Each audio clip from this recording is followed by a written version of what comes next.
Sampai pukul berapa tuan? Sampai pukul berapa? 11.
Subhanallah alladzi la ilaha illa huwal hayyul qayyum wa atubu ilaihi.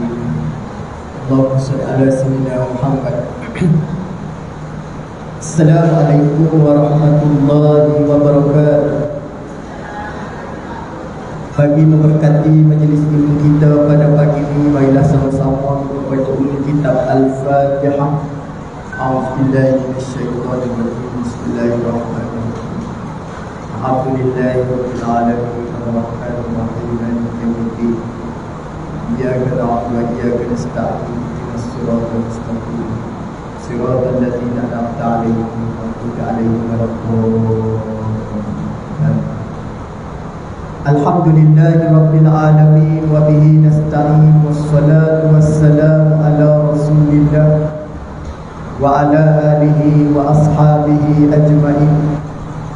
Qala subhanaka la ilma lana illa ma 'allamtana innaka antas samiul alim.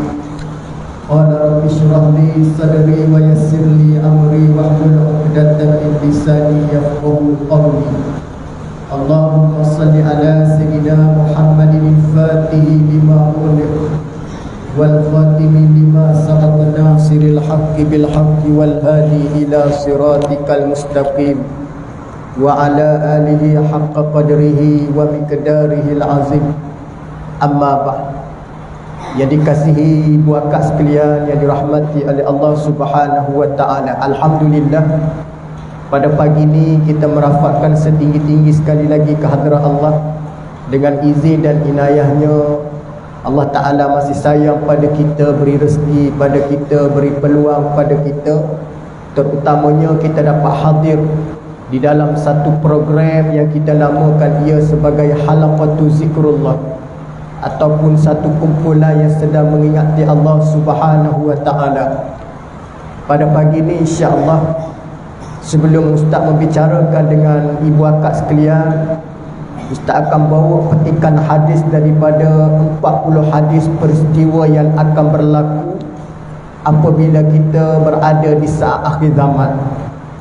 Jadi Rasulullah sallallahu alaihi wasallam mengaitkan kita pada pagi ini dengan sabdaan Nabi, satu hadis.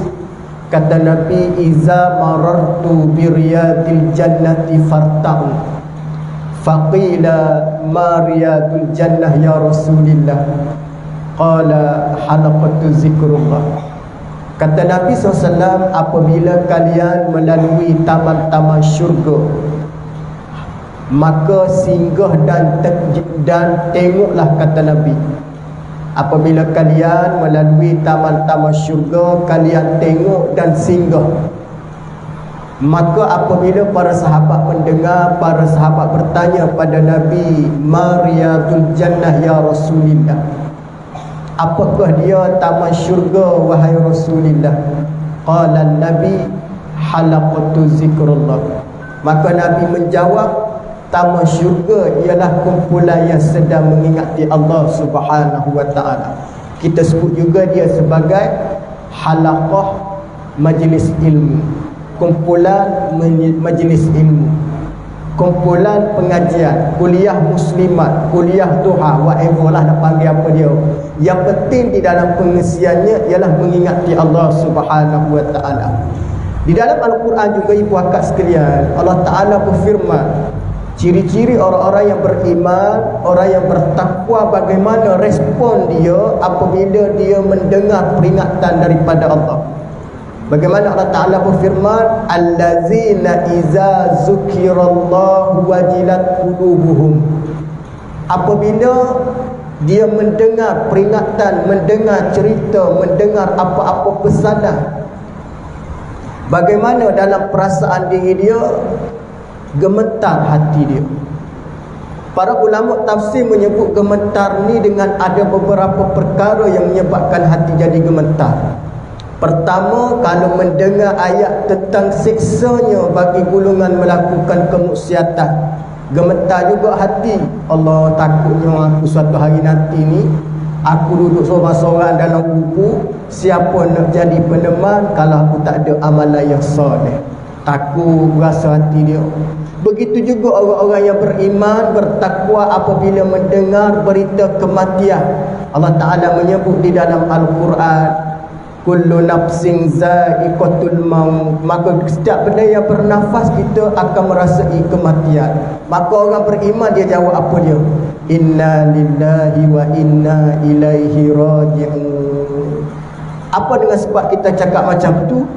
Maka dalam diri kita, kita letak tidak ada yang ada atas muka bumi ini melainkan daripada Allah, dan kepada Allah juga kita akan kembali. Inna lillahi wa inna ilaihi raji'un. Dengan sebab itulah hati orang beriman tadi dengan erti kata wajilat qulubuhum, gemetar hati mereka kerana takut dengan azab Allah. Begitu juga gemetar hati orang beriman, tak sabar nak bertemu dengan Allah. Macam kita nak bertemu dengan orang-orang yang kita sayang, orang-orang yang besar-besar, orang yang kita duk tunggu-tunggu, ada masa gemetar kan? Takut. Orang panggil debu-debak, debu-debak, hati dah jatuh kita. Maknanya gemetar juga, tapi gemetar kegembiraan. Baik, bagaimana gemetarnya umat Nabi SAW tak sabar nak bertemu dengan Nabi. Duduk dalam syurga ni, ibu ayah sekalian, apa dia, ibu akak sekalian, kita akan bertemu dengan orang yang kita paling sayang. Pertama kata Nabi, kamu masuk syurga, kamu bertemu dengan ibu. Seorang anak bertemu dengan ibu dia dulu.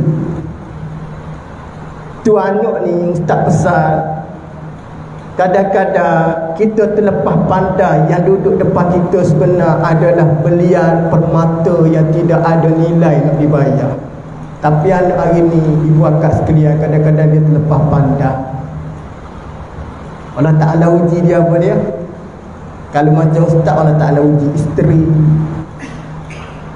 Allah Ta'ala uji isteri, Allah Ta'ala kahwinkan kita dengan seorang fulanah binti fulan. Maka kita jaga isteri kita, tapi kita lupa di sebalik isteri kita tu ada wanita yang lebih tinggi kedudukan, mak kita. Iaitu apabila kita memahamkan balik, orang yang beriman bertakwa, pertama kata Nabi, dia letakkan tanggungjawab aulawiyat dalam hidup dia. Pertama hubungan dengan Allah, kedua dengan Rasul, ketiga dengan muayyah. Ini keutamaan dalam hubungan manusia.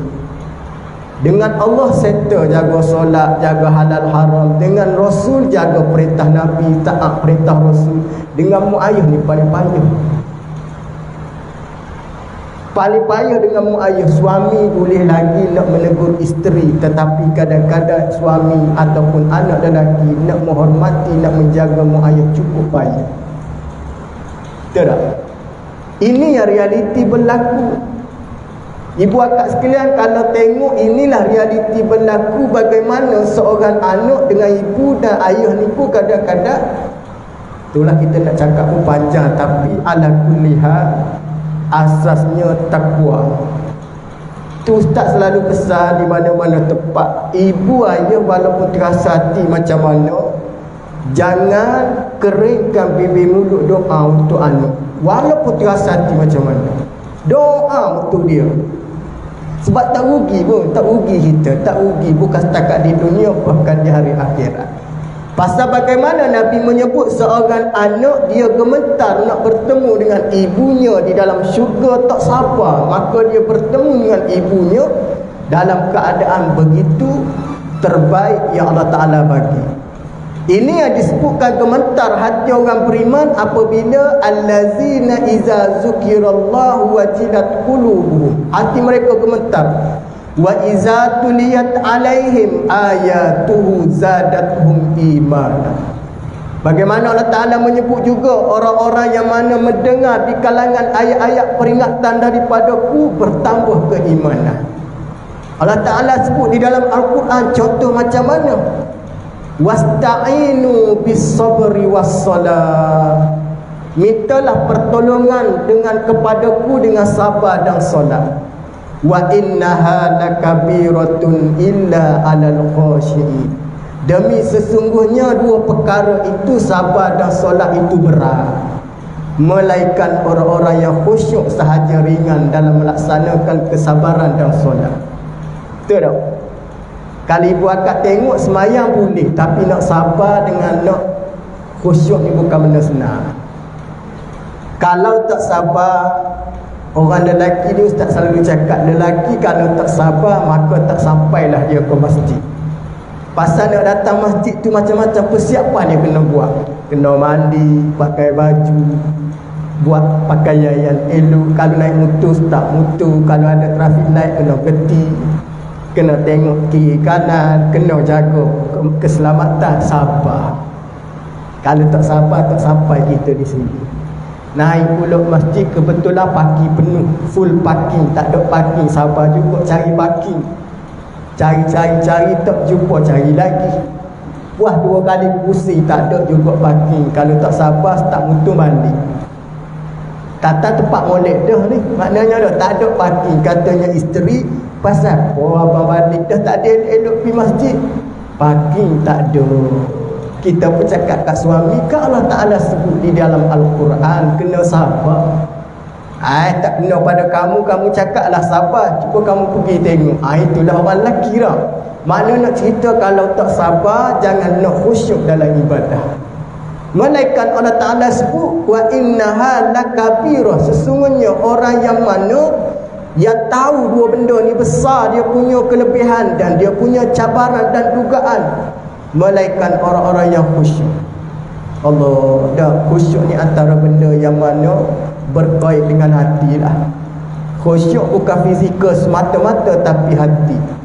Bagaimana Hujjatul Islam Al-Imam Al-Ghazali rahimahumullah, dia buat satu tajuk, satu bab hati. Kenapa dia tak buat bab lain, tetapi bab hati menjadi topik perbincangan utama Hujjatul Islam Al-Imam Al-Ghazali? Kerana Imam Ghazali mengambil pesanan daripada Nabi. Di dalam tubuh manusia ada seketun daging, ada segumpal daging. Apabila baik daging tersebut, maka baiklah seluruh anggota. Seumpama seperti pemimpin, baik pemimpin, insya-Allah rakyatnya baik. Kalau hati baik, fizikal dia jadi baik. Hati baik, tangan baik, hati baik, kepala baik, hati baik, mata baik. Maka Nabi menyebut iaitu adalah hati. Hatilah tu. Nak jagalah molek-molek tu pasal hati kita ni. Kata Nabi, zada wa yanqus. Zada bertambah, wa yanqus berkurangan. Kenapa bertambah hati seseorang itu bertakwa? Kerana al-khauf, takut pada Allah. Kenapa dengan hati itu menjadi wa yanqus? Al-asi, kerana maksiat. Dua benda, bertambah keimanan. Zada bertambah dengan sebab al-khauf, takut. Berkurangan wa yanqus dengan sebab al-asi, maksiat. Dia ada perbezaan, dia perbandingan lah tu. Punca bertambah keimanan, hati kita jadi meningkat naik kerana takut pada Allah. Punca hati kita merudung jatuh kerana maksiat. Dua benda tu kita kena faham. Jadi maksiat dengan kebaikan ataupun takwa dengan maksiat, dia berlawanan. Apabila berlawanan, ibarat seperti air dengan minyak tak boleh nak campur. Ambil air bubuh minyak, duduk gitu lah. Bahkan tidak memberi manfaat pun. Nak minum pun tak selera. Dah ada air, ada minyak dah. Jadi begitulah perumpamaan. Dia kena faham lah. Baik, itulah ciri orang beriman. Apabila mendengar ayat Allah bertambah keimanan, mendengar ayat perintah, dia segerakan perintah. Apabila Allah Ta'ala menyebut aqimus solah, dirikan sembahyang, segerakan. Allah Ta'ala kata apa dia meninggalkan yang haram, tinggalkan. Contohnya wa harramar riba, haram bagi kamu riba, tinggalkan riba. Ini orang beriman. Baik, masuk kepada perbincangan. Ustaz akan menyentuh satu hadis pada pagi ini dengan kesempatan yang ada. Hadis ini bagaimana ulama mengumpulkan di antara hadis-hadis yang berpoin rapat kita dengan zaman ataupun saat yang kita sebut alamatus sa'ah, tanda-tanda akhir zaman. Kali buakat sekalian pernah dengar bagaimana Rasulullah SAW pernah bersabda, mafhum hadis Nabi, apabila diutuskan aku ke dunia, kata Nabi, itu tanda kiamat. Maknanya apa dia? Masa Nabi diutuskan oleh Allah ke dunia, maka itu tanda-tanda kiamat sudah hampir. Kerana Rasul ini adalah Rasul akhir zaman. Faham itu kenapa Nabi sebut diutuskan aku ke dunia kerana aku ini ataupun itu tanda akhir zaman. Tu kalau tuan-tuan pada ibu akak sekalian pernah dengar, Rasulullah ni apabila dia cakap macam tu, iblis dengar. Iblis, syaitan dengar. Ibu akak sekalian dia kata apa dia? Menangis. Tengah riwayat kata iblis dan syaitan menangis apabila Rasulullah diutus oleh Allah ke dunia, pasal dia tahu ini Rasul akhir zaman. Maka tak lama dah jaga hayat masa dia. Untuk dia buat jahat, untuk dia goda anak Adam, untuk dia mengkhianati anak Adam, sudah singkat masa. Dan tak ada dah Nabi selepas pada itu. Maka iblis pun menangis sampai tangisan dia ini menyebabkan iblis bermesyuarat sama-sama, iblis dan syaitan nak buat satu keputusan. Kita akan cuba goda dan khianati umat Nabi ini sampai kepada garisan terakhir, sampai kepada mati. Tu kalau ibu akak sekalian tengok, masa-masa kita nak sakaratul maut, masa itulah syaitan suka ganggu lagi. Kita duduk tengah nazak tu kan, duduk tengah gitulah. Maka syaitan makin kuat. Bagaimana dia buat gambaran, dia highlightkan balik, ni masa ibu kamu lahirkan kamu, ni masa ibu kamu besarkan kamu, menyusukan kamu, ni ayah kamu, dia macam-macam. Dia tayang balik. Ni kerja iblis yang jahat. Tu kadang-kadang kita tak nafikan ada di kalangan kita di awal-awal dulu tak berapa nak molek. Asas starting kita, permulaan hidup tak berapa nak molek. Ada yang jenis semayang kurang, ibadah kurang, baca Quran kurang. Tapi duduk akhir-akhir ni, duduk ending selepas pencen gaji ibadah. Masjidnya gaji, suraunya gaji, baca Qurannya gaji, sedekahnya gaji. Sebab masa kerja dulu sibuk. Kadang-kadang semayang lewat, kadang-kadang kalau dah lewat tak semayang pun ada. Zaman-zaman dulu. Jadi dia tayang balik, inilah kamu asal kejadian kamu dibesarkan begini. Kita pun tengok. Tu kadang-kadang masa duduk sakaratul maut tu kita akan dibayangi berbagai-bagai bayangan. Tengok. Itu menjadi sunnah kata Nabi apabila kita duduk bersama dengan orang yang duduk sakaratul maut ke tengah nazak, apa perlu buat. Nabi SAW memangku Sayyidatina Khadijah binti Khuwailid, isteri Nabi kan, Khadijah isteri Nabi. Nabi pegang, Nabi letak atas pohon Nabi paku. Tak rasa ibu akak faham pakuan pakulah letak atas ribu. Jadi kalau kita seorang isteri, suami isteri, bukan anak lagi tau. Ada orang ini isteri suami isteri masih hidup dua-dua, tapi tengah nazak salah seorang. Kenapa kita biarkan anak kita memapuh isteri kita? Sepatutnya suami memapuh isteri memapuh suami. Itu yang paling betul. Sebab di saat penakhiran, kata Nabi, seseorang itu nak orang yang dia paling kasih. Kalau atas kita ada suami isteri, yang kita paling kasih suami isteri lah. Anak tinggalkan kita reda. Tapi suami tinggalkan kita tak boleh terima. Betul tak? Kita ada akad yang Ustaz sebut. Anak tinggal, kita sayang macam mana pada anak tu, sampai satu masa dia balik. Nangis kita begitu. Tapi kita kata paling menyakitkan lagi kalau isteri ditinggalkan oleh suami. Siapa dia ada pengalaman suami selalu outstation, Allah. Ayah kadang-kadang kita ni menghitung hari dia nak balik. Kalau dah dia balik, kita jaga yang terbaik. Sebab bagi seorang isteri peneman dalam hidup dia suami, seorang suami peneman dalam hidup dia isteri. Nabi memberi bayangan, membuat perumpamaan, isteri dan suami itu adalah ladang bagi kamu. Apa makna dia? Tempat untuk kamu berpam ladang. Kita nak bebas, kita nak gembira, kita nak apa-apa benda. Itu tempat kita. Iaitu menjadi sunnah kata Nabi, di saat tu isteri memampu suami, suami memampu isteri. Maka waktu tu syaitan paling tidak suka bila mana hubungan suami isteri akrab di waktu saat kematian ataupun nak mati. Syaitan tak suka tu. Jadi kebanyakan kita tengok apabila isteri dia tengah nazak, suami segera bertanggungjawab pada anak sulung. Kalau anak sulung dia lelaki dong, pergi duduk kat muk tu, ayah nak layan tetamu, ayah nak layan orang datang. Yang tu salah tau. Sepatutnya kita dalam Islam nak pergi ziarah orang yang sedang sakit dan tengah nazak, kita tak perlu pun nak jumpa dengan tuan rumah, tak perlu pun. Sebab kita tahu situasi dia sedang bersama dengan orang yang paling kasih, yakni isteri dia tengah nazak.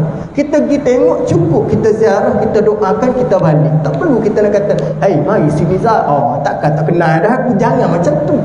Sebab kita tahu dia ni nak bertarung antara roh dengan jasad. Seorang isteri perlukan suami, seorang suami perlukan isteri. Sebaik-baik perkataan yang keluar daripada mulut suami untuk isteri, isteri untuk suami, kalimah la ilaha illallah. Itu kalimah yang terakhir. Mana-mana lepas ni, kalau dah terlepas, cuba jangan buat lagi benda ni. Kalaulah kita rasa kita sayang hubungan, kita nak ikut sunnah Nabi, maka di waktu suami kita tengah nazak, isteri kita tengah nazak, kitalah yang mengucapkan kalimah la ilaha illallah. Kerana Rasulullah memapa Khadijah, waktu itulah kalau tuan-tuan apa dia ibu akak sekalian pernah dengar, Rasulullah merasakan kesunyian dan kehilangan selepas kematian Sayyidatina Khadijah binti Khuwailid, kerana Nabi menjiwai kematian. Nabi merasai kesakitan, Nabi merasai penat lelah isterinya, dan Nabi juga merasai betapa di saat kematian itu adalah sakit. Itu syaitan tak suka. Syaitan paling tak suka lah. Tu Nabi sebut, diutus aku hampir kiamat, maka dimatikan aku, itu tanda kiamat sudah hampir sangat. Mana matinya Nabi itu fitnah lah banyak maknanya.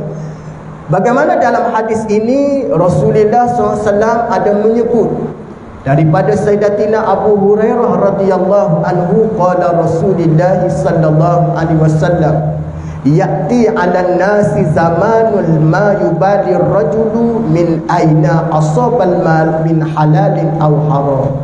Rawahu an-Nasa'i.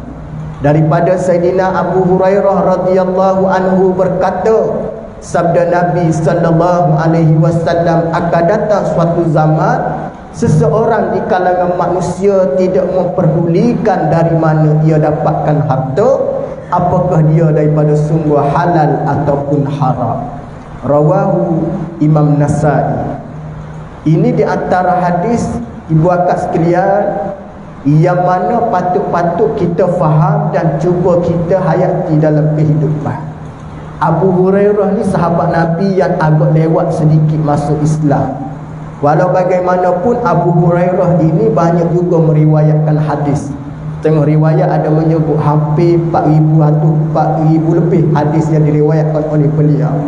Abu Hurairah ni nama dia sebenar ialah Abdul Rahman. Dinasabitkan dengan Abu Hurairah ni kerana dia suka membela seekor kucing, dan kucing itu menjadi kegemaran beliau. Sehingga kan bagaimana Rasulullah pernah melihat satu ketika Abdul Rahman ni, Abu Hurairah ni, dia tengok duk main dengan kucing. Orang-orang dulu dia pakai jubah, orang Arab jubah dia tangan dia besar. Kita orang Malaysia ni jubah slim fit tubuh badan.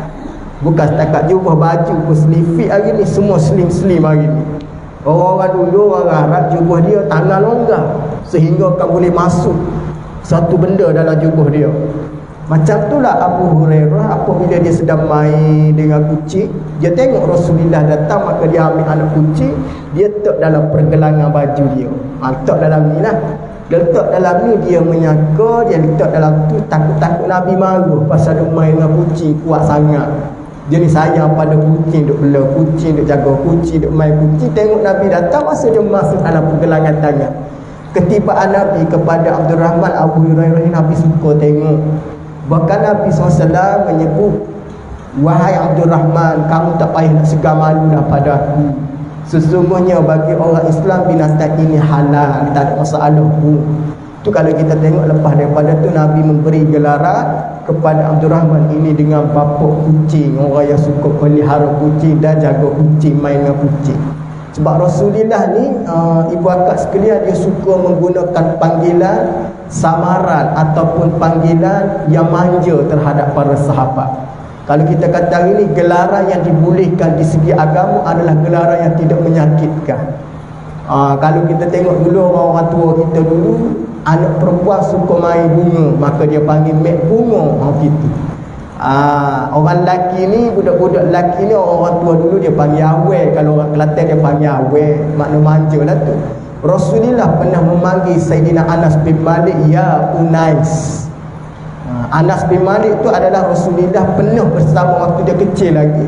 Rasulullah panggil kepada Anas, ya Unais. Kalau kita kata hari ni kok, maknanya orang-orang tua panggil ke budak lelaki awel, gitu.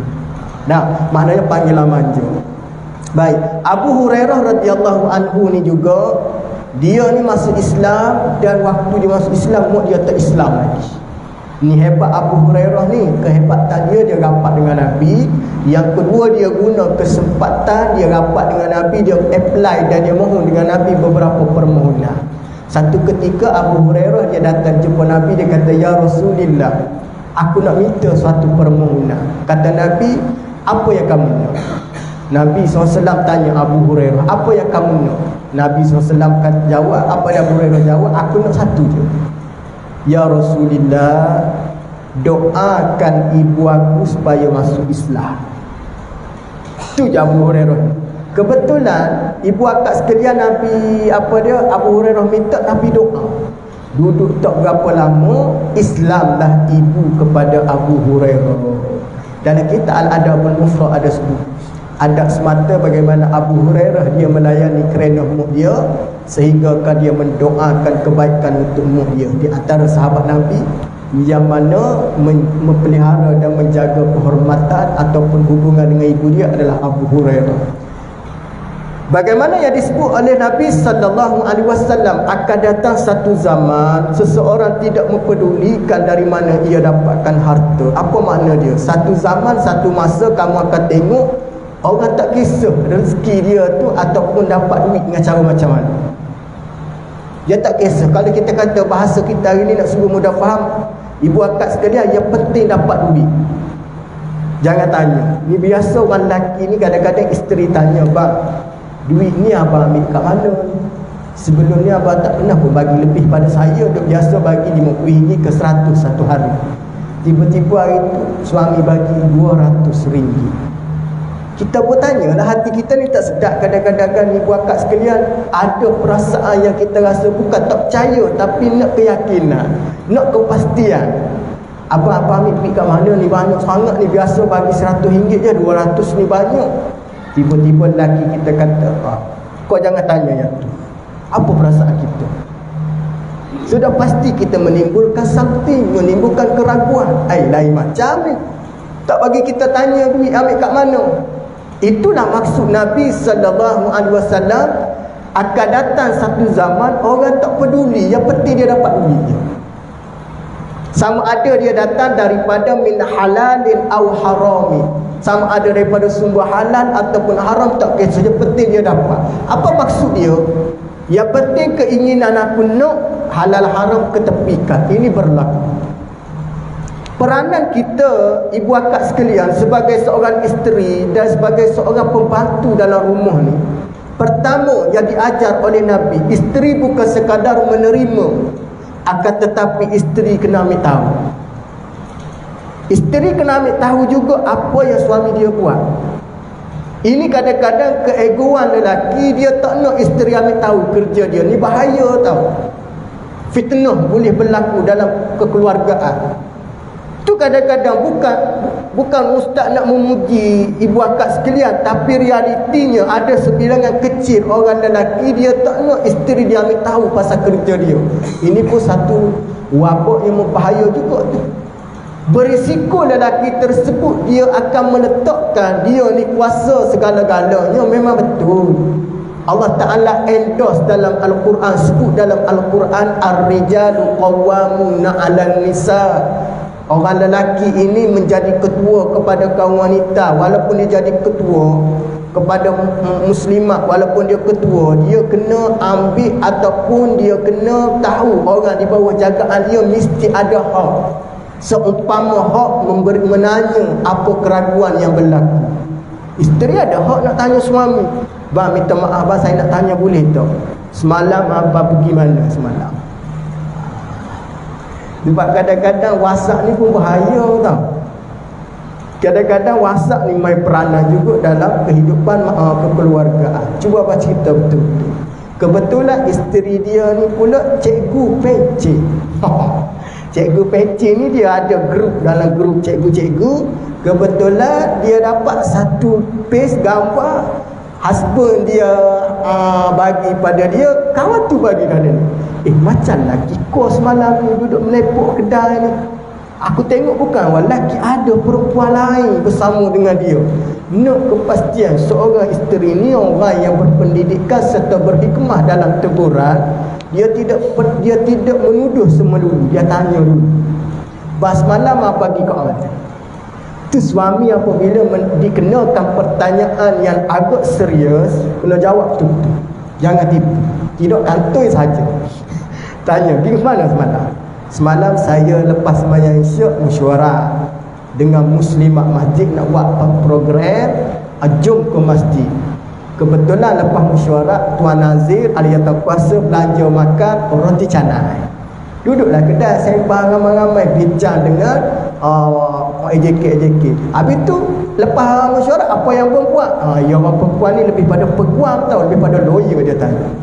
Tanya-tanya dia kata semalam kebetulan Biro Muslimat nak apply buat bajet dan segalanya. Apakah bendahari masjid?" Gitu cerita dia. Lepas tu dia bagi proposal untuk nak luluskan bajet. Tu saya jumpa nak minta tanda tangan. Clear. Fitnah takkan berlaku. Walaupun dia dapat satu gambar yang kawan dia hantar, dia duduk bersama dengan ketua muslimah. Sebabnya sifat wanita ni dia jealous, cemburu. Seperti mana Aisyah cemburu pada Nabi apabila Nabi sebut nama Khadijah. Aisyah cemburu tau.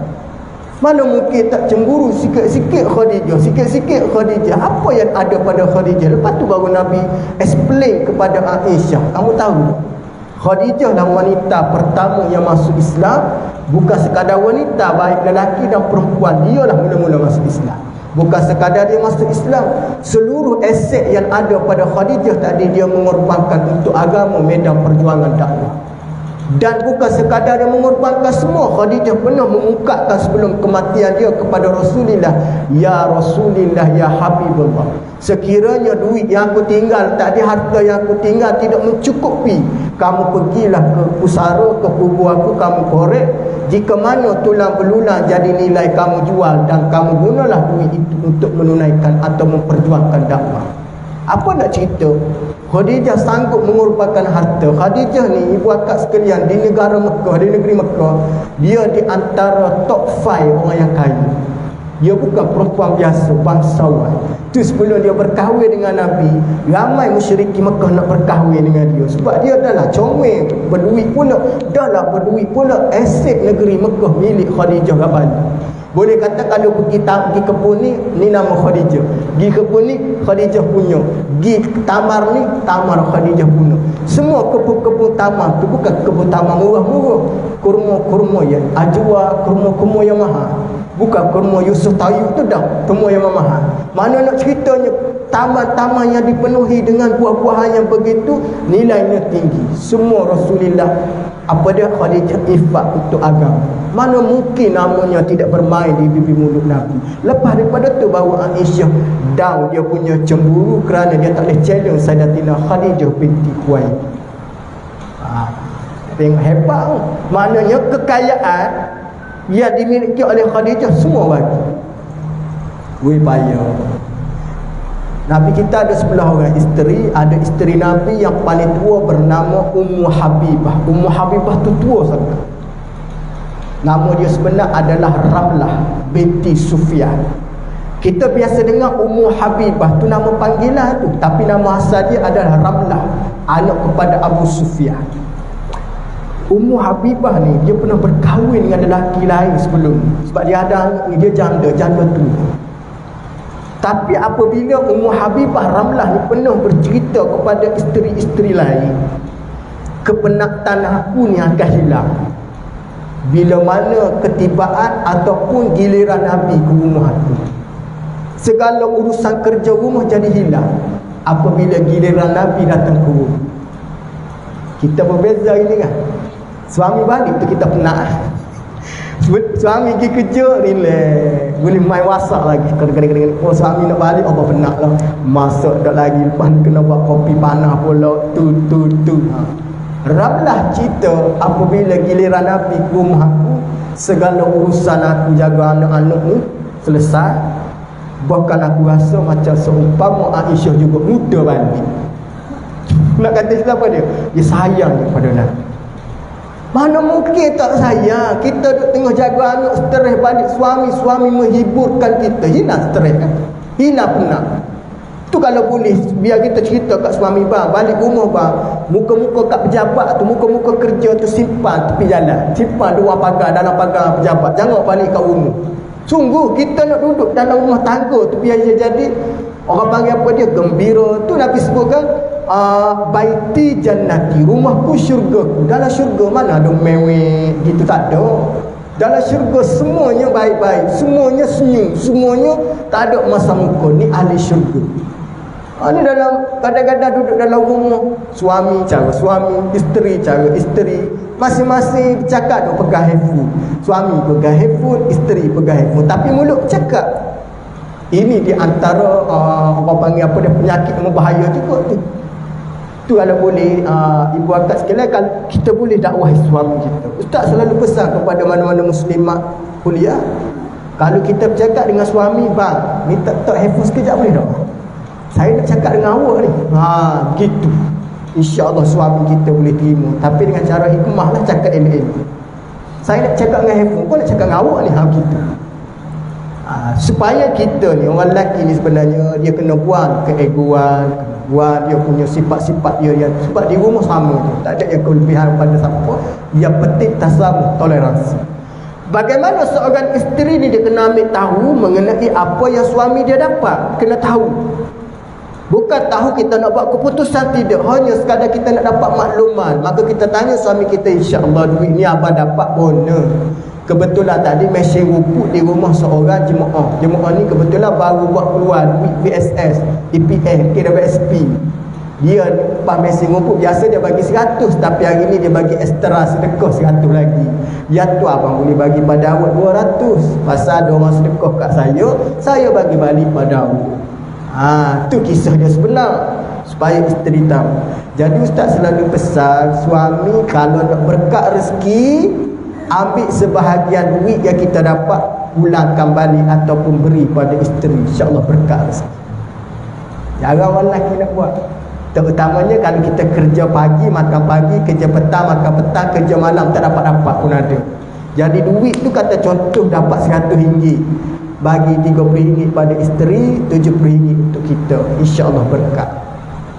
Pasal ustaz dulu ada seorang tu guru, dia tak ada gaji tau, tapi anak dia semua berjaya 7-8 orang. Pernah ditanya apa amalan tuan guru, amalan dia senang je. Selepas dia balik mengajar Quran, dia mengajar Quran je. Masa tu mengajar Quran orang bagi sabu hati, tak ada mengenakan kadar cas. Dia balik sampai di rumah, dia cari bini dia, Saat ini dia salam dengan dia, mesti salam tak ada duit. Mesti salam ada duit.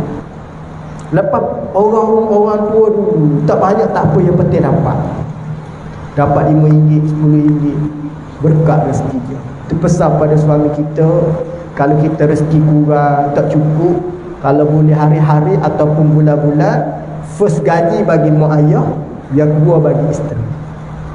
Kalau sama-sama pencing pun tak ada masalah, bagi juga. Ni kadang-kadang terlepas pandang mentang-mentang bini kita pencing, kita tak bagi dah, kena bagi juga. Sebagai Nabi sebut satu hadis, tahadu tahabu, berilah kamu hadiah, sesungguhnya kamu akan mendapat kasih sayang. Berilah hadiah, tahadu tahabu, dan beri hadiah, kamu akan dapat kasih sayang. Isteri suka kalau suami bagi hadiah, bagi duit, walaupun tak banyak, suka sangat-sangat. Baik sungguh abang aku hari ni bagi duit. Nah, kita doa pula berkat sungguh, masya-Allah, tabarakallah. Baik, itulah kata Nabi SAW, ini di antara zaman yang akan ada seseorang manusia, seseorang lelaki tidak memperdulikan dari mana ia mendapatkan harta, yang penting dia dapat apa yang dia kehendaki.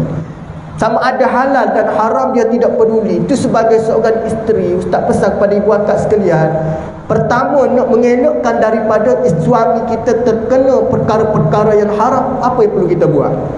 Pertama, seorang isteri jangan lupa mendoakan secara khusus, spesifik kepada suami. Allahumma rzuqna rizqan halalan tayyiban, ya Allah. Doa, ya Allah, berikan rezeki ya Allah kepada suamiku dan keluargaku, rezeki yang halal lagi baik. Sesungguhnya ya Allah, aku serahkan kepada Engkau lah yang menentukan sama ada ataupun rezeki itu halal ya Allah. Maknanya minta dengan Allah. Pasal kita duduk di rumah, Ustaz selalu sebut, ada beberapa doa yang Allah Ta'ala tidak pernah tolak doa. Pertama, doa ibu bagi anak, tak ada hijab direct. Doa orang yang mana dizalimi, doa orang berpuasa. Doa dia yang tidak ada hijab ini doa seorang ibu kepada anak. Baik, isteri ni ibu bagi anak kita. Macam Ustaz ada isteri, Ustaz ada anak. Ustaz selalu sebut isteri kita itu adalah ibu, bukan ibu kita, ibu pada anak kita. Apabila ibu di sana, doa yang tak ada pada kita ada pada dia. Apa dia doa yang tak ada pada kita ada pada dia? Doa dia dengan Allah direct. Nabi pernah menyebut ummuka ummuka ummuka summa abuka. Wa fi riwayatin ukhra ummuka ummuka ummuka ummuka summa abuka. Mo ayah, mo baru ayah kelima. Sahabat bertanya, ya Rasulullah, man ummuka man ummuka man ummuka man ummuka summa abuka. Kenapa mo?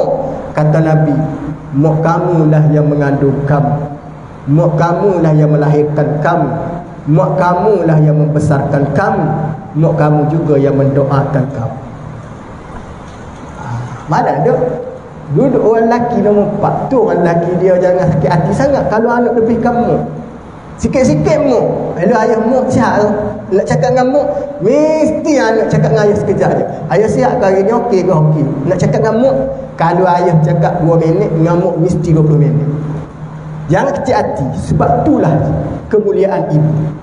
Dia cakap lama tak ada masalah, kita hanya dengar gitu. Nak ceritanya, Nabi meletakkan muk tu adalah lebih tinggi kedudukan. Dalam satu hadis yang disebut oleh Nabi, ada beberapa golongan yang celaka. Siapakah yang celaka ya Rasulullah? Nabi menyebut dalam satu hadis, gharima anfu, gharima anfu, gharima anfu. 3 kali Nabi sebut, celakalah kamu, celakalah kamu, celakalah kamu. Sahabat mendengar kalimah gharima anfu, sahabat bertanya, waman gharima anfu ya Rasulullah? Siapa dia yang orang yang celaka? Kata sahabat, kata Nabi, orang yang dianugerahkan oleh dia orang tua dia, sama ada mak ataupun ayah ataupun kedua-duanya, falan yadkhulul jannah, tapi dia tidak layak masuk syurga. Orang celaka. Rupanya Nabi sebut, orang yang ada mak ayah tak layak masuk syurga. Pertama, orang yang tidak ada dalam diri dia birwalidaini, buat baik.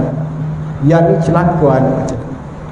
Tu bersebut celaka, tak masuk syurga, waliyazubillah. Isteri mai peranan, doa untuk suami. Yang kedua, selain daripada doa, isteri mesti banyakkan berprasangka baik di dalam kehidupan keluarga. Jangan fikir negatif dia. Tu kita kena tahu sama ada kita dah doa dah. Ar-raja, mengharapkan sangat dengan Allah, kita doa. Sangka baik, husnuzan. Sebab iblis ni, syaitan ni, buat kat sekalian dia ganggu gugat kita di waktu kita ni banyak masalah dia ganggu. Iaitu kalau kita tengok kenapa hukum syarak dia membenarkan wanita di waktu dia uzur, dia boleh membaca kalimah-kalimah zikir. Walaupun uzur, waktu dia uzur tak boleh nak solat, tak boleh baca Quran, tapi zikir dia boleh baca. Hatta Al-Imam Nawawi rahimahumullah dalam kitab Al-Azkar dia sebut ada zikir yang berkait dengan Quran tapi wanita yang uzur boleh baca. Contoh, La ilaha illallah, dalam Al-Quran ada ayat tu kan? Ataupun ayat kursi. Ayat kursi tu ayat Quran. Allahu la ilaha illa huwal hayyul qayyum. Orang uzur apabila dia terkejut, kena hasutan, ada histeria, ada gangguan, dia baca bismillahirrahmanirrahim. Allahu la ilaha illa. Boleh, tapi dia kena niat zikir. Sama juga kalimah-kalimah yang lain. Subhanallah, niat zikir. Kerana subhanallah itu daripada ayat Al-Quran. Apa lagi? Fatihah, itu pun Quran. Baca juga yang dibenarkan berkait dengan zikir. Maknanya di waktu macam mana zikir ni jangan kita lupa. Antara zikir yang paling terbaik adalah kalimah la ilaha illallah. Nabi pernah bersabda dalam satu hadis, afdalu zikri ana wan nabiyyu min qabli la ilaha illallah. Seafdal zikir kata Nabi, aku dan Nabi terdahulu pernah sebut la ilaha illallah. Tu kalau kita sebut kalimah tahlil tu, kita duk buat malam Jumaat, la ilaha illallah, tu kalimah yang paling afdal. Yang kedua kata Nabi, ada kalimah yang kamu sebut berat neraca timbangan. Kita ni nak berat neraca timbangan.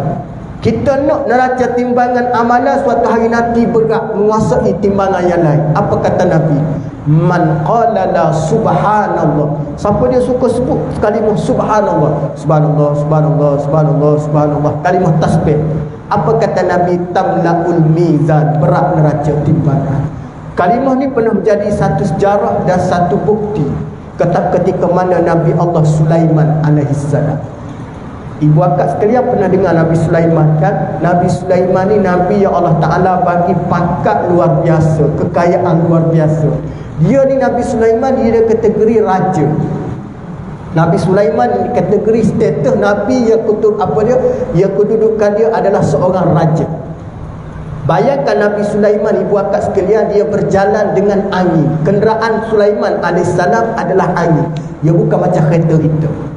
Angin dia berjalan dengan angin, terbang. Kita boleh imagine dalam kepala kita kalau berjalan dengan angin, kapal terbang naik atas angin laju kan. Sulaiman alaihissalam dia pernah berjalan dengan angin bawa dia, tiba-tiba dia tengok rakyat dia sedang mengembala kambing. Rakyat dia tengok Nabi Sulaiman berjalan dengan angin, tengok. Apa rakyat dia kata?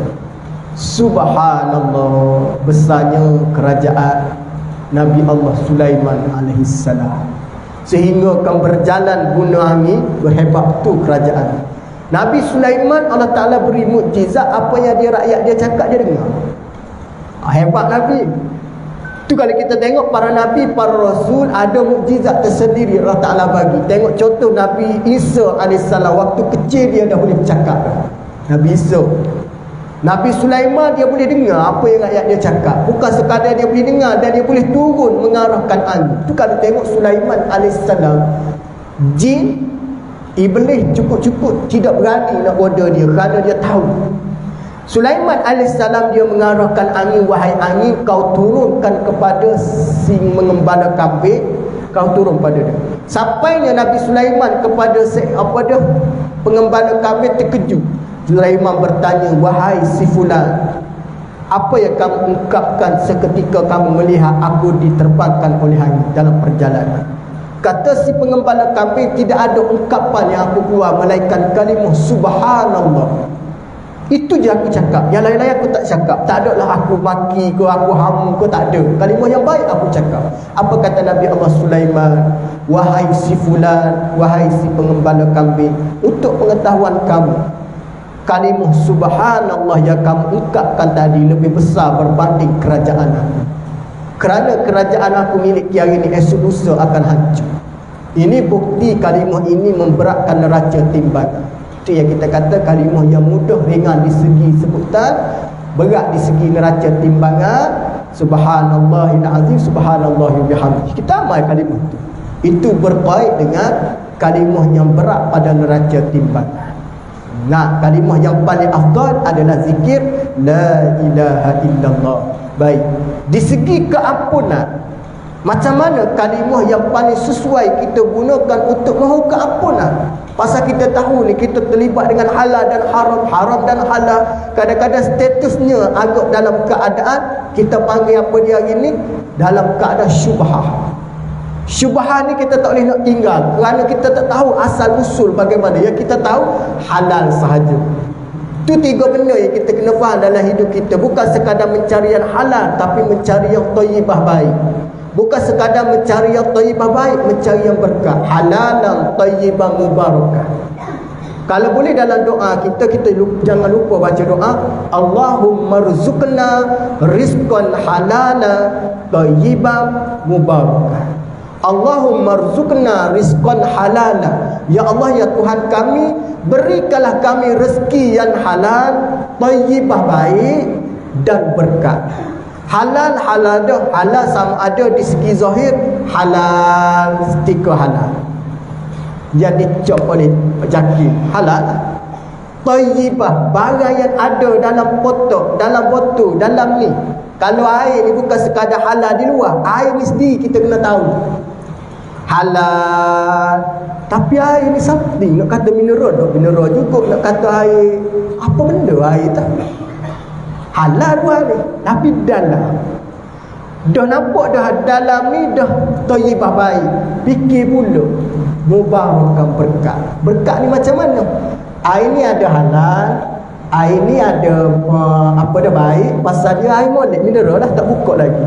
Tapi berkat belum tentu lagi. Pasal kalau ustaz ambil sendiri tanpa minta izin daripada urus dia, maka belum tentu dapat berkat. Faham maksudnya? Berkat ni lahir bila mana kita mengikut saluran yang betul. Air ni halal, air ni baik, tapi belum tentu berkat lagi. Pasal apa dia? Air ni diwakaf untuk program muslimah. Mari orang yang duduk luar-luar jalan tengok air mineral, pegang minum. Air ni tak ada masalah, memang dia minum, tak ada memberi kesan sampingan untuk kesihatan dia, memang bersih. Air pun halal, tapi berkat tak ada, pasal dia tak minta. Faham maksud dia? Jadi nak dapatkan keberkatan ini, nak dapatkan kebaikan ini, dia mesti ada tiga elemen: halal, thayyibah, mubarakah. Jadi doa kita gabungkan dengan doa-doa selepas solat, kerana mencari tiga-tiga ini adalah kefarduan. Dulu kita dengar mencari yang halal itu kefarduan, kan?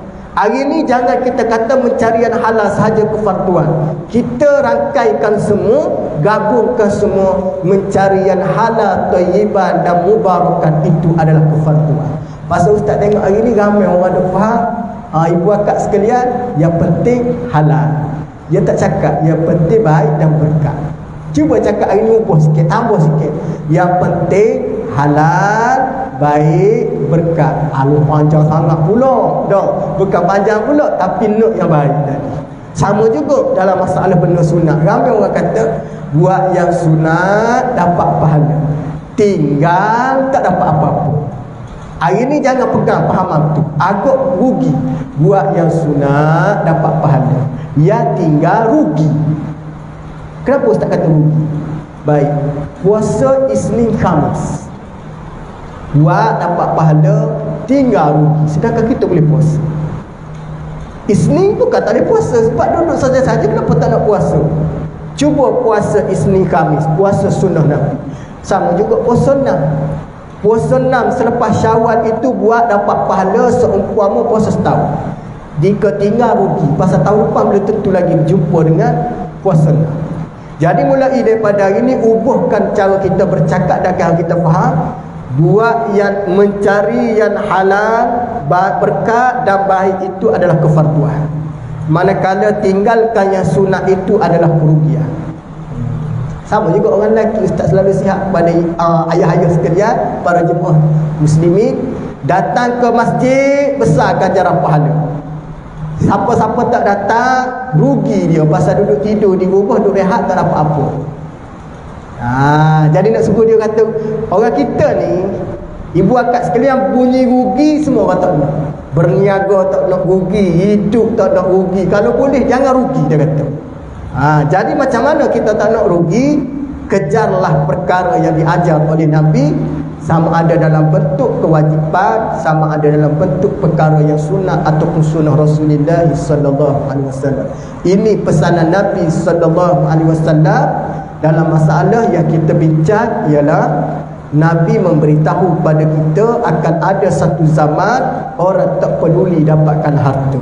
Jadi sebagai khulasah kesimpulan dia pada pagi ini, untuk kita menentukan rezeki kita, pendapatkan kita baik ini ataupun yang halal ini, bagaimana caranya? Yang pertama, kita perlu lihat di sudut agama. Agama kata macam mana rezeki yang halal? Rezeki yang halal itu mesti bermula dengan niat yang baik. Pesan kepada suami abang dikerja niat yang baik-baik, abang buat apa benda niat dalam baik. Itu Nabi sebut satu hadis, innamal a'malu binniyati wa innama likulli imri'in ma nawa. Mulalah permulaan kamu dengan berniat yang baik. Sesungguhnya niat yang baik itu akan menentukan perkara itu jadi baik. Jadi kita cerita dulu niat. Yang kedua, apabila kita bekerja, pastikan meletakkan keikhlasan dalam kerja kita, baru dia jadi baik. Kalau rezeki kerja yang baik, kalau kita tidak niat ikhlas pun yang baik pun masalah juga. Seumpama kita kata buat kerja sekadar melepas batu di tangga, tak boleh. Kita mesti ikhlas. Yang ketiga, kita mesti menyerahkan tawakal kepada Allah. Soalnya nak kaya, nak miskin bukan urusan kita, tapi itu urusan Allah. Urusan kita, kita buat dulu benda. Iaitu di hari kiamat tidak ditanya kejayaan kamu, akan tetapi ditanya kamu buat kerja ataupun belum. Itu Allah Ta'ala tak kisah kita buat kerja ni boleh berjaya atau tak berjaya. Itu nombor keberapa tu tidak kisah. Yang penting buat. Allah Ta'ala tanya kamu bangun duk solat malam, kita pun kata kalau bangun pun tak ikhlas ya Allah. Jangan jawab gitu. Allah Ta'ala tanya bangun ke belum. Malaikat tanya bangun ke belum. Kita kata kalau bangun tak ikhlas pun baik, tak payah bangun. Soalannya sekarang ni bangun ke belum. Tak bangun, jangan cerita pak ikhlas lagi. Sama juga kita beri ke belum, sedekah ke belum. Tak sedekah, kalau sedekah pun tak ikhlas, jangan cerita pak tak ikhlas, sedekah ke belum. Kalau kita nak cerita buat ikhlas, sampai bila kita tak akan buat keikhlasan? Takkan ada. Buat dulu baru akan hadir keikhlasan. Nak tunggu ikhlas baru nak buat, jawapannya tak tahu bila. Buat dulu baru akan ada keikhlasan. Tu dia panggil dalam proses tarbiyah. Tu kalau siapa tahu kelebihan sedekah ini, mengakhiri kuliah pada pagi ini, Allah Ta'ala menyebut laula akhartani ila ajalin qarib fa asaddaqa wa akum minas solihin. Jika manusia tahu kelebihan sedekah ini besar nilai ganjarannya, mereka akan minta dengan Allah supaya diperlewatkan kematian dengan tujuannya untuk bersedekah. Itu kan masa kita hidup ni sedekah. Dia tak perlu banyak, yang perlu ikhlas, yang perlu kerelaan, yang perlu sedekah pada kita mampu. Nabi SAW bersabda, ahabbul a'mal ilallahi azza wa jalla adwamuha wa in qalla. Amalan paling dicintai oleh Allah, kata Nabi, adwamuha, yakni istiqamah, alias persistent, wa in qalla, walaupun dengan nilai sedikit. Yang penting dinilai oleh Allah, istiqamah alias persistent, itu menjadi pilihan Allah. Nilai RM1, RM2 itu bukan kiraan, tetapi istiqamah itu nilai kiraan. Wa in qalla walaupun sedikit. InsyaAllah cukuplah sekadar itu pada pagi ini. Ustaz mohon maaf, ada soalan boleh tanya sebelum kita tutup dalam masa 5 minit. InsyaAllah tutup dengan doa pada pagi ini, insyaAllah. Wallahu a'lam.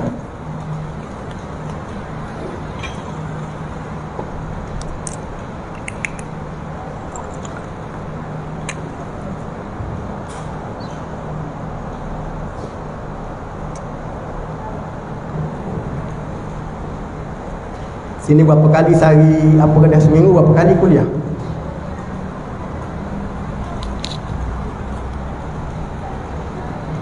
Kuliah berapa kali seminggu sini?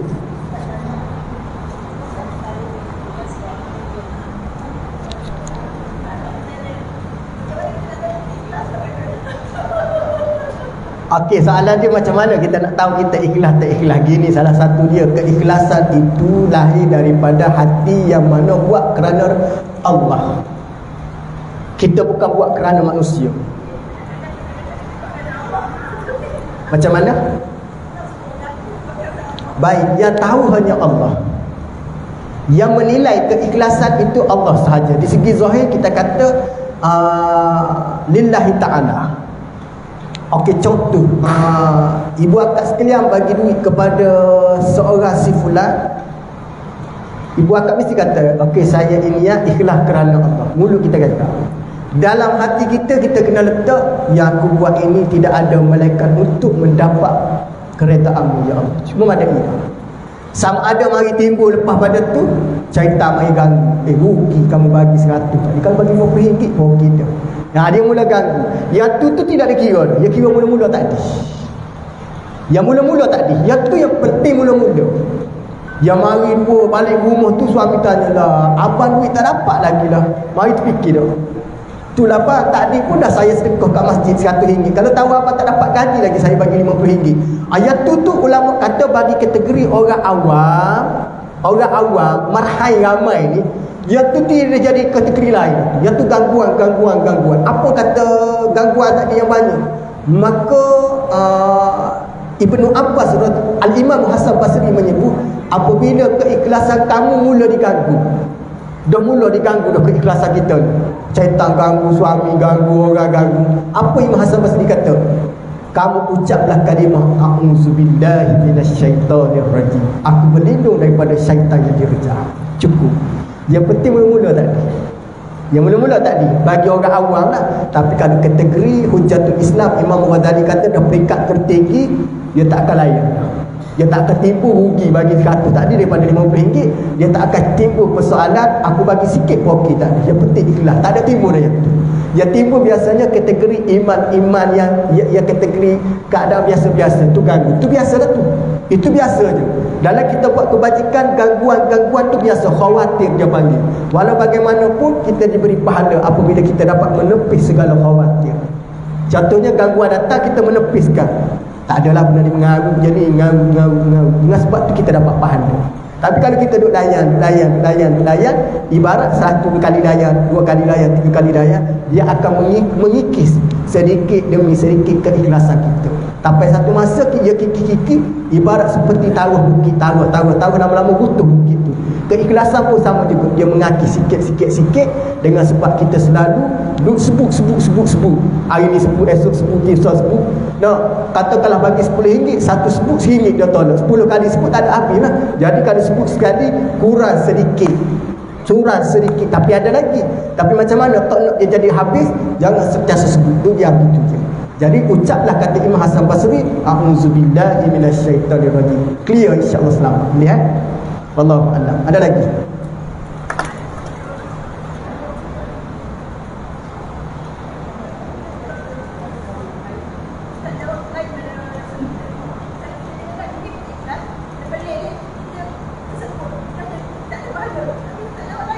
Ya, kategori tu kenapa tu Ustaz cakap tadi, kategori orang awam. Orang awam ni orang biasa. Kalau kategori orang yang nilai keikhlasan tinggi, memang tak boleh sebut. Kalau kita nak duduk kata kategori tu, kita kena mendapat kefahaman yang jelas. Ada orang yang menderma hari ni, dia orang awam. Kalau kita kata dia sebut secara automatik hilang pahala, tak betul. Seolah-olah Allah Subhanahu Wa Taala tidak hargai pemberian seorang tu. Orang awam, kategori dia, dosa orang awam ni dengan dosa dengan orang ada ilmu berbeza tau. Dosa ada orang berilmu, dia ada ilmu, dia buat dosa. Dosa dia lebih lipat kali ganda berbanding dosa orang awam. Dosa orang awam, dia buat dosa kerana dia tak ada ilmu. maka dosa dia tu dosa boleh diambil kira sebagai dosa dia bertaubat mudah diampunkan. Bagi orang yang alim, dia buat dosa payah nak bertaubat dia, nak diterima dosa dia payah nak diampunkan, pasal dia tahu dia buat juga. Sama juga ustaz mengulas dengan isu ni supaya tak nak orang awam ni jadi dam, supaya orang awam ni buat kerja kebajikan jadi malas. Itu kata para ulama, kita memberi satu penjelasan supaya dia lebih semangat. Kerana Allah Ta'ala tidak mendukacitakan hamba dia dengan keadaan sebegitu je. Seolah-olah macam kita kata, saya RM10 tadi dermuk, habis hilang pahala. Cuma dia memberitahu secara umum supaya jangan buat benda tu. Tapi di segi pahala untuk dalam sesi pengajian, kita tak boleh nak kata tak ada terus. Nanti dibimbangi orang yang baru nak buat kebajikan dia jadi down. Faham maksud dia Cuma di segi umum, apabila orang mengungkit pemberian dia, tak ada pahala. Untuk supaya jangan buat. Tapi dalam majlis ilmu, tak tahu nak jawab begitu, supaya tuan-tuan ataupun ibu akak sekalian faham secara diri. Macam kita kata gini lah, tak ikhlas dalam sembahyang terus tak dapat 27. Bukan bermakna gitu. Kata Al-Imam Nawawi, ada 25, ada kurang. Mungkin ada 27 tu full pahala. Ada orang dapat 25, ada dapat 20, ada dapat 15, ada dapat 10. Dia mengikut kategori orang tu. Faham boleh insya-Allah jangan pening tu, jangan pening. Tapi yang penting ikhlaskan dalam pemberian. Walaupun ada tak ikhlas sedikit, macam ustaz sebut tadi, terhakis segala pahala-pahala kita sedikit demi sedikit. Tapi kalau nak hilang secara totally, Allah Subhanahu Wa Taala itu adil dalam menghukum hamba. Faham maksud dia? Takkan dengan sebab dengan ada kita ikhlas sikit terus nak buat terus. Mungkin Allah Ta'ala akan hakiskan sedikit demi sedikit. Walau bagaimanapun, tugas kita mesti niat tu ikhlas. Boleh Faham agak faham? Akak jangan keliru jangan keliru. Sebab saya jawab kategori ramai orang awam marhain yang mula-mula nak ni. Macam orang dah faham lah. Orang kaya semua masuk syurga lewat. Semua faham gitu dah. Sebenarnya salah. Ada orang kaya masuk syurga awal. Khadijah binti Khuwailid orang kaya masuk syurga awal. Sebab ramai orang kata di segi umum, orang kaya masuk syurga lewat pasal banyak soal jawab banyak hisap dia harta dapat mana dah. Jadi secara umumnya orang faham macam tu. Yang sebenarnya di segi pengajian kepada kefahaman yang betul, orang yang kaya belum tentu masuk syurga lewat, akan tetapi lebih awal. Siapakah adalah Khadijah binti Khuwailid, orang masuk syurga paling awal. Abdul Rahman bin Auf, Uthman ibn Affan, Abu Talhah, semua masuk syurga awal. Orang yang sangat mengorbankan harta kerana Allah Subhanahu Wa Taala. Nah, iaitu ada pintu syurga yang dinamakan bab sedekah, untuk nak memberitahu kepada orang sedekah ikhlas tu penting. Gitu. Tu ada pintu bab sedekah, nak beritahu orang sedekah ni ikhlas tu penting. Walaupun kamu ni ada unsur keikhlasan seberapa ketika, kamu mengungkit dengan sebab kesusahan kamu, maka dia boleh menghakiskan kekurangan pahala kamu. Bukan bermakna ditolak 100%. Allah Ta'ala nak nilai juga di segi amalan kita di mana. Mungkin dengan sebab sedekah tadi, arahkan malaikat campurkan kepada hamba pahala sedekah yang penuh dia buat. Walaupun ada ketidakikhlasan satu ketika, tapi tu je hanya boleh baku patung untuk dia masuk ke dalam syurga dengan sebab pahala sedekah tadi. Boleh? Faham Nampak macam pening lagi tu? Boleh InsyaAllah. Cuma ustaz explain gitu, tak nak biar kita jangan terus hukum secara totally, jangan. Supaya kita nampak tak apa, hari ni peluang sekali, esok buat lagi. Buat lagi bukan buat tak ikhlas, buat lagi supaya ada keikhlasan. Dia sebenarnya nak ikhlas ni dia kena berterusan, istiqamah. Tu ustaz sebut istiqamah. Kalau buat sekali tak akan datang ikhlas. 2 kali belum tentu, 3 kali belum tentu. Sama juga kita datang solat berjemaah. Sekali datang belum tentu ikhlas, 2 kali. Sampai lama-lama baru dia istiqamah. Faham maksud dia? Sekali buat, jangan orang boleh buat istiqamah terus. Kelas pengajian muslimat sendiri, orang yang datang mula-mula belum tentu dia berterusan sampai habis kelas. Ada juga. Tu ustaz sebut istiqamah. Takkan mula-mula datang tak ada pahala. Maksud dia gitu. Mesti ada pahala walaupun ada tak ikhlasan. Nak mari tunjuk pada orang, nak mari tunjuk fashion baju dia cantik, macam-macam. Itu dia dengan Allah. Tapi kita nak dinilai ada pahala bagi dia. Yang memberi pahala bukan kita, Allah Subhanahu Wa Taala. Yang menilai Allah. Cuma kita boleh katakan dia dapat pahala, dia diberi ganjaran. Tapi kalau ustaz kata tak dapat pahala orang macam ni, dia akan dengar ustaz kata tak dapat pahala saya, sia-sia kerja saya sebelum ni. Allah Subhanahu wa taala tidak menyalahi janji. Innallaha la yukhliful mi'ad. Sesungguhnya Allah Taala tidak menyalahi janji. Allah Taala memberi juga tanggungjawab, la yukallifullahu nafsan illa wus'aha. Yang tu kita kena yakinlah tu. Diberi tanggungjawab, diberi pahala, ganjaran, kelebihan mengikut kemampuan orang. Jadi orang tu dapat mampu banyak tu dapat juga daripada Allah rahmat kasih sayang Allah Subhanahu wa taala. Okey, khalas habis. Boleh InsyaAllah ada masa jumpa lain kali dah pula insyaAllah. Jika diizinkan oleh Allah, jika dijemput sekali lagi insyaAllah Ustaz akan datang. Apa yang baik datang daripada Allah, yang kurang lemah pada diri saya. Sebelum berhenti Ustaz nak kenal diri Ustaz lah.